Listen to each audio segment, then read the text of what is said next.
اٹھو میری دنیا کے غریبوں کو جگا دو، کاخ عمرہ کے در و دیوار ہلا دو، جس کھیت سے دہقان کو میسر نہ ہو روزی، اس کھیت کے ہر خوشے گندم کو جلا دو۔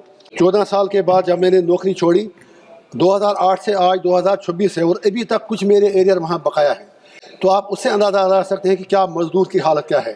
عبدالراشد جی۔ سر چیئرمین صاحب آپ کا بہت بہت سر چل نہیں رہا ہے، آپ کا بہت بہت شکریہ۔ اٹھو میری دنیا کے غریبوں کو جگا دو، کاخ عمرہ کے در و دیوار ہلا دو، جس کھیت سے دہقان کو میسر نہ ہو روزی، اس کھیت کے ہر خوشے گندم کو جلا دو۔ چیئرمین صاحب پبلک سیکٹر کی حالت کیا ہے، میں آپ کو اپنی مثال سے بتاتا ہوں۔ 2008 میں بھی پبلک سیکٹر میں کام کرتا تھا۔ 14 سال کے بعد جب میں نے نوکری چھوڑی 2008 سے آج 2026 ہے، اور ابھی تک کچھ میرے ایریا وہاں بقایا ہے، تو آپ اس سے اندازہ لگا سکتے ہیں کہ کیا مزدور کی حالت کیا ہے۔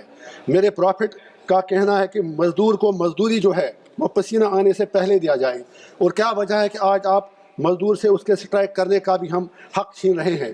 آج جموں کشمیر میں آپ حیران ہو جائیں گے جان کر کہ جو کیجول لیبررز فیکٹریوں میں، کارخانوں میں، محکموں میں لگے تھے جموں کشمیر میں، ہزاروں کی تعداد میں آج وہ ہڑتال نہیں کر رہے ہیں۔ ان کے بچے آج جو بچوں کی ایج جو 20-22 سال ہے، جو کیجول لیبر وہ 50 کو کراس کر چکے ہیں، لیکن ریگولر ابھی تک نہیں ہو رہے ہیں۔ تو میں سرکار سے گزارش کروں گا، آج منسٹر صاحب کے لیے پاسبل نہیں ہوگا اب اس میں امینڈمنٹ لانا، فیوچر کے لیے کم سے کم ایک نیشنل پالیسی لائیں، regularisation of casual labourers, daily wagers, چاہے کارخانوں میں، سرکاری وباگوں میں، تاکہ وہ لوگ جو در بدر کی ٹھوکریں کھا رہے ہیں ان کا چولہا کم سے کم چلے۔ اسی طرح جو پورٹرز بارڈروں پہ کام کرتے ہیں، کرنا سے لے کے کنیا کماری تک، فوج کے ساتھ، بی ایس ایف کے ساتھ، جب انہیں کچھ ہوتا ہے ان کے رائٹس بالکل بھی پروٹیکٹڈ نہیں۔ ابھی سر جموں کشمیر میں 2 پورٹر بارہمولہ میں کام کرتے کرتے جان باق ہوئے، معمولی ان کو معاوضہ ملتا ہے، کوئی کمپنسیشن نہیں۔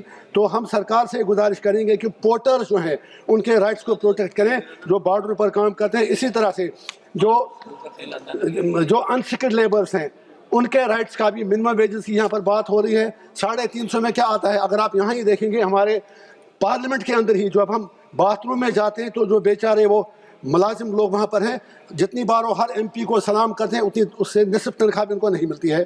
وہ بھی ایک ان آرگنائزڈ اسٹرکچر ہے، کم از کم ایسے لوگوں کا ہمیں خیال رکھنے کی ضرورت ہے۔ تو میں یہ چاہوں گا، اور سب سے بڑی بات، اگر ایکسیڈنٹ میں کارخانے میں کوئی مزدور ملے، کہیں اور ملے، لیبر کورٹ تو ہیں لیکن کام ہوتا نہیں ہے۔ جو آپ کی عدالتیں ہیں، لیبر کورٹس جو آپ نے ڈیزگنیٹ کیے ہیں، اسٹیٹ کمشنر لیبر ہیں، باقی لوگ ہیں، ان کو لگتا ہے وہ پوسٹنگ ان کی بیکار جگہ پہ ہے، وہ وہاں پر ٹائم پاس کے لیے جاتے ہیں۔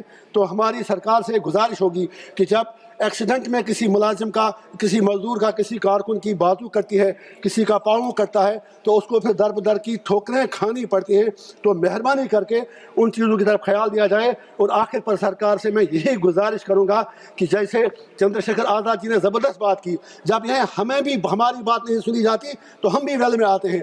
جب آپ مزدوروں کا گلا کاٹیں گے، اب آپ 100 سے 300 آ جائیے، 51% آئیں گے تبھی یونین بنائیں گے، پھر سارے دیش کیسے؟ بس جسٹ 30 سیکنڈ میری سرکار سے اتنی گزارش ہے کہ مزدوروں کا گلا مت گھونٹیے، چاہے محل آپ کا بنے، محل کسی کا بنے، اس میں مزدوروں کا خون ہوتا ہے۔ اگر ہم ان کے خون کی قدر، اگر ہم ان کی محنت کی قدر نہ کریں تو وہ بہت بڑا انجام ہوگا۔